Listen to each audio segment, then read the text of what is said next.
सर्व मंगल मांगल्ये शिवे सर्वार्थ सार्थिके शरण्ये अंबिके गौरी नारायणी नमस्तुते। जय माता दी दोस्तों, आज मैं आपको नवरात्रि के 9 दिनों तक सुनी जाने वाली श्री दुर्गा नवरात्रि व्रत की संपूर्ण कथा सुनाऊंगी। अगर आपको यह कथा अच्छी लगे तो वीडियो को लाइक, सब्सक्राइब और शेयर जरूर कीजिएगा। एक बार प्रेम से बोलिए जय माता दी। बृहस्पति जी बोले, हे ब्रह्मा जी, आप अत्यंत बुद्धिमान, सर्वशास्त्र और चारों वेदों को जानने वालों में श्रेष्ठ हो। हे प्रभु, कृपया कर मेरा वचन सुनो। चैत, अश्वनी, माघ और आषाढ़ मास के शुक्ल पक्ष में नवरात्र का व्रत और उत्सव क्यों किया जाता है? हे भगवान, इस व्रत का क्या फल है? किस प्रकार करना उचित है? और पहले इस व्रत को किसने किया है, सो विस्तार से कहो। बृहस्पति जी का ऐसा प्रश्न सुनकर ब्रह्मा जी कहने लगे कि हे बृहस्पति, प्राणियों का हित करने की इच्छा से तुमने बहुत ही अच्छा प्रश्न किया है। जो मनुष्य मनोरथ पूर्ण करने वाली दुर्गा महादेवी, सूर्य और नारायण का ध्यान करते हैं, ये मनुष्य धन्य है। यह नवरात्र व्रत संपूर्ण कामनाओं को पूर्ण करने वाला है। इसके करने से पुत्र चाहने वाले को पुत्र, धन चाहने वाले को धन, विद्या चाहने वाले को विद्या और सुख चाहने वाले को सुख मिलता है। इस व्रत को करने से रोगी मनुष्य का रोग दूर हो जाता है और कारागार में पड़ा हुआ मनुष्य बंधन से छूट जाता है। मनुष्य की तमाम आपत्तियां दूर हो जाती हैं और उसके घर में संपूर्ण संपत्तियां आकर उपस्थित हो जाती हैं। बंध्या और काक बंध्या के इस व्रत के करने से पुत्र हो जाता है।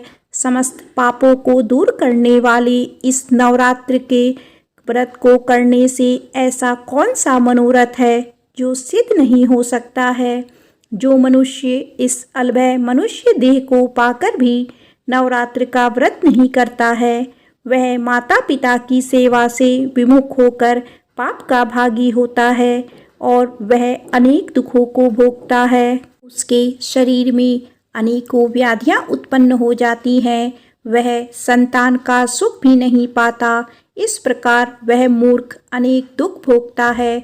इस व्रत को ना करने वाला मूर्ख मनुष्य धन्य और धान्य से रहित हो, भूख और प्यास के मारे पृथ्वी पर घूमता है और गूंगा हो जाता है। जो सुहागिन स्त्री भूल से इस व्रत को नहीं करती है, वह पति से विहीन होकर नाना प्रकार के दुखों को भोगती है। यदि व्रत करने वाला मनुष्य सारे दिन का उपवास ना कर सके तो एक समय भोजन करे और उस दिन बांधवों सहित नवरात्र व्रत की कथा श्रवण करे। हे बृहस्पति, जिसने पहले इस महाव्रत को किया है, उसका पवित्र इतिहास मैं तुम्हें सुनाता हूँ। तुम सावधान होकर सुनना। इस प्रकार ब्रह्मा जी के वचन सुनकर बृहस्पति जी बोले, हे ब्रह्मा जी, मनुष्यों का कल्याण करने वाले इस व्रत के इतिहास को मेरे लिए कहो। मैं सावधान होकर सुन रहा हूँ। आपकी शरण आए हुए मुझ पर कृपा करो।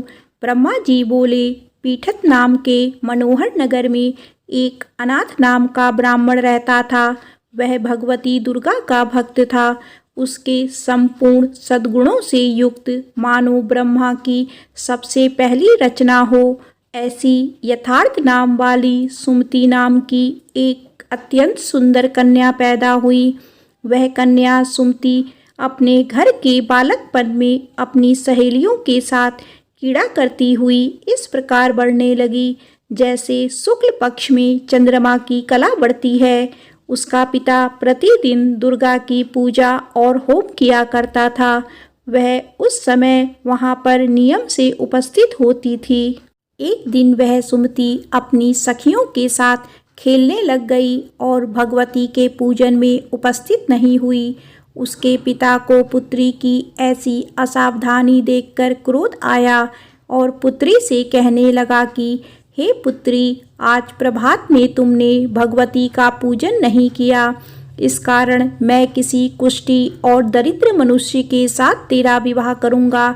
इस प्रकार कुपित पिता के वचन सुनकर सुमति को बड़ा दुख हुआ और अपने पिता से कहने लगी कि हे पिताश्री, मैं आपकी कन्या हूँ, मैं सब तरह से आपके अधीन हूँ, जैसी आपकी इच्छा हो वैसा ही करो।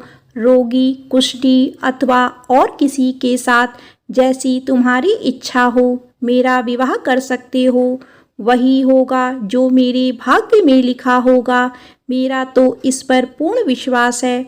मनुष्य ना जाने कितने मनोरथों का चिंतन करता है, पर होता वही है जो भाग्य में विधाता ने लिखा है। जो जैसा करता है उसको फल भी उसी कर्म के अनुसार ही मिलता है, क्योंकि कर्म करना मनुष्य के अधीन है और फल देना देव के अधीन है। जैसे अग्नि में पड़े हुए तृणादि उसको अधिक प्रदीप कर देते हैं, उसी तरह अपनी कन्या के ऐसे निर्भयता से कहे हुए वचन सुनकर उस ब्राह्मण को और अधिक क्रोध आया। तब उसने अपनी कन्या का विवाह एक कुष्ठी से कर दिया और अत्यंत क्रुद्ध होकर पुत्री से कहने लगा कि जाओ जाओ, जल्दी जाओ, अपने कर्म का फल भोगो, देखे भाग्य के भरोसे रहकर क्या करती हो। इस प्रकार से कहे हुए पिता के कटु वचनों को सुनकर सुमति अपने मन में विचार करने लगी कि अहो, मेरा बड़ा दुर्भाग्य है जिससे मुझे ऐसा पति मिला है। इस तरह अपने दुख पर विचार करती हुई वह सुमति अपने पति के साथ को चली गई और भयावने कुशायुक्त उस स्थान पर उन्होंने वह रात बड़े कष्ट से व्यतीत की।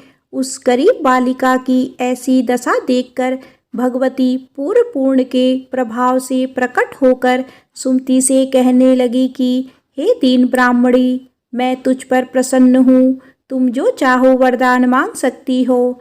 मैं प्रसन्न होने पर मनवांछित फल देने वाली हूँ। इस प्रकार भगवती दुर्गा का वचन सुनकर ब्राह्मणी कहने लगी कि आप कौन हैं जो मुझ पर प्रसन्न हुई हो, यह सब मेरे लिए कहो और अपनी कृपा दृष्टि से मुझ दीन दासी को कृतार्थ करो। ऐसा ब्राह्मणी का वचन सुनकर देवी कहने लगी कि मैं आदि शक्ति हूँ, मैं ही ब्रह्मा विद्या सरस्वती हूँ। मैं प्रसन्न होने पर मनुष्यों का दुख दूर कर उनको सुख प्रदान करती हूँ। हे ब्राह्मणी, मैं तुझ पर तेरे पूर्व जन्म के पुण्य के प्रभाव से प्रसन्न हूँ। मैं तुम्हारी पूर्व जन्म का वृतांत सुनाती हूँ, सुनो। तुम पूर्व जन्म में निषाद मील की स्त्री थी और अति पतिव्रता थी। एक दिन तेरे पति निषाद ने चोरी की। चोरी के कारण तुम दोनों को सिपाहियों ने पकड़ लिया और ले जाकर जेल खाने में कैद कर दिया। उन लोगों ने तेरे को और तेरे पति को भोजन भी नहीं दिया। इस प्रकार नवरात्र के दिनों में तुमने ना तो कुछ खाया और ना ही जल पिया। इस प्रकार 9 दिनों तक नवरात्र का व्रत हो गया। हे ब्राह्मणी, उन दिनों में जो व्रत हुआ उस व्रत के प्रभाव से प्रसन्न होकर तुम्हें मनवांछित वर दे रही हूँ। तुम्हारी जो इच्छा हो सो मांगो। इस प्रकार दुर्गा जी के कहे हुए वचन सुनकर ब्राह्मणी बोली कि अगर आप मुझ पर प्रसन्न हैं तो हे दुर्गे माँ, मैं आपको प्रणाम करती हूँ। कृपया करके मेरे पति के कोढ़ को दूर करो। देवी कहने लगी कि उन दिनों में जो तुमने व्रत किया था उस व्रत के एक दिन का पुण्य अपने पति का कोढ़ दूर करने के लिए अर्पण करो। मेरे प्रभाव से तेरा पति कोढ़ से रहित और सोने के समान शरीर वाला हो जाएगा। ब्रह्मा जी बोले। इस प्रकार देवी का वचन सुनकर वह ब्राह्मणी बहुत प्रसन्न हुई और पति को निरोग करने की इच्छा से ठीक है ऐसा बोली। तब तक उसके पति का शरीर भगवती दुर्गा की कृपा से कुष्ठहीन होकर अति क्रांति युक्त हो गया, जिसकी क्रांति के सामने चंद्रमा की क्रांति भी क्षीण हो जाती है। वह ब्राह्मणी पति की मनोहर देह को देखकर देवी को अति पराक्रमी वाली समझकर स्तुति करने लगी कि हे दुर्गे, आप दुर्गत को दूर करने वाली, तीनों जगत का संताप हरने वाली, समस्त दुखों को दूर करने वाली, रोगी मनुष्य को निरोग करने वाली, प्रसन्न होने पर मनवांछित वस्तु देने वाली और दुष्ट मनुष्य का नाश करने वाली हो। तुम ही सारी जगत की माता और पिता हो। हे अम्बे, मुझ अपराध रहित अपला को मेरे पिता ने कुष्ठ रोगी के साथ विवाह कर मुझे घर से निकाल दिया है। आपकी निकाली हुई पृथ्वी पर घूमने लगी। आपने ही मेरा इस आपत्ति रूपी समुद्र से उद्धार किया है। हे देवी, मैं आपको प्रणाम करती हूँ। मुझ दीन की रक्षा करो।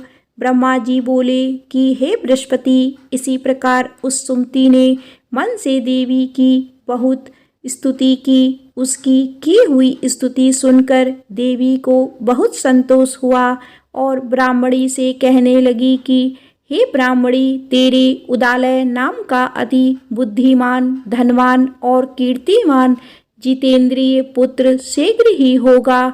ऐसा कहकर वह देवी उस ब्राह्मणी से फिर कहने लगी कि हे ब्राह्मणी, और जो कुछ तेरी इच्छा हो वही वस्तु मांग सकती है।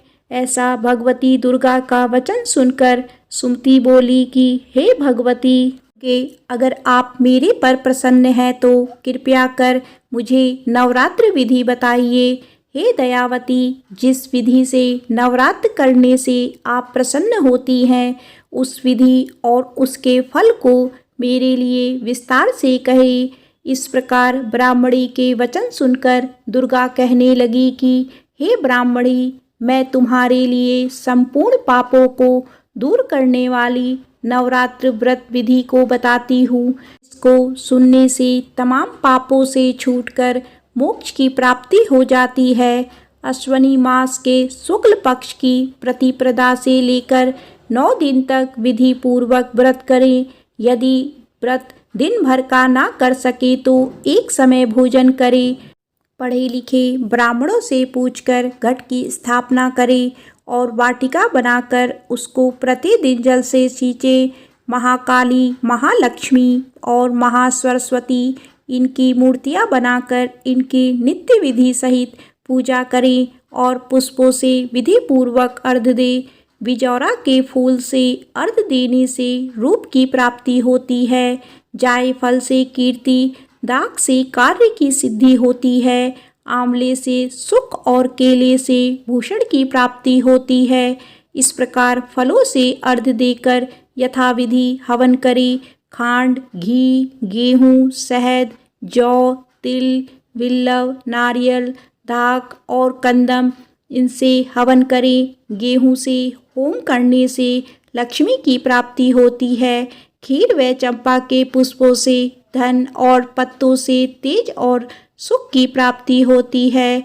आंवले से कीर्ति और केले से पुत्र की प्राप्ति होती है। कमल से राज सम्मान और दाखों से सुख संपत्ति की प्राप्ति होती है। खांड, घी, नारियल, शहद, जौ और तिल, इनसे तथा फलों से होम करने से मनवांछित वस्तु की प्राप्ति होती है। व्रत करने वाला मनुष्य इस विधान से होम कर आचार्य को अत्यंत नम्रता के साथ प्रणाम करे और यज्ञ की सिद्धि के लिए उसे दक्षिणा दे। इस महाव्रत को पहले बताई हुई विधि के अनुसार जो कोई करता है उसके सब मनोरथ सिद्ध हो जाते हैं। इसमें तनिक भी संशय नहीं है। इन 9 दिनों में जो कुछ दान आदि किया जाता है उसका करोड़ों गुना मिलता है। इस नवरात्रि के व्रत करने से ही अश्वमेध यज्ञ का फल मिलता है। हे ब्राह्मणी, इस संपूर्ण कामनाओं को पूर्ण करने वाले उत्तम व्रत को तीर्थ, मंदिर अथवा घर में ही विधि के अनुसार करें। ब्रह्मा जी बोले कि हे बृहस्पति, इस प्रकार ब्राह्मणी को व्रत की विधि और फल बताकर देवी अंतर्ध्यान हो गई। जो मनुष्य या स्त्री इस व्रत को भक्ति पूर्वक करता है वह इस लोक में सुख भोग कर अंत में दुर्लभ मोक्ष को प्राप्त हो जाता है। हे बृहस्पति, इस दुर्लभ व्रत का महात्म्य मैंने तुम्हारे लिए बताया है। ऐसा ब्रह्मा जी के वचन सुनकर बृहस्पति जी आनंद के कारण रोमांचित हो गए और ब्रह्मा जी से कहने लगे कि हे ब्रह्मा जी, आपने मुझ पर अति कृपा की, जो अमृत के समान इस नवरात्रि का व्रत का महात्म्य सुनाया है। हे प्रभु, आपके बिना और कौन इस महात्म्य को सुना सकता है। ऐसा बृहस्पति जी के वचन सुनकर ब्रह्मा जी बोले कि हे बृहस्पति, तुमने सब प्राणियों का हित करने वाले इस अलौकिक व्रत को पूछा है, इसीलिए तुम धन्य हो। यह भगवती शक्ति संपूर्ण लोकों का पालन करने वाली है। इस महादेवी के प्रभाव को कौन जान सकता है। एक बार प्रेम से बोलो जय माता दी।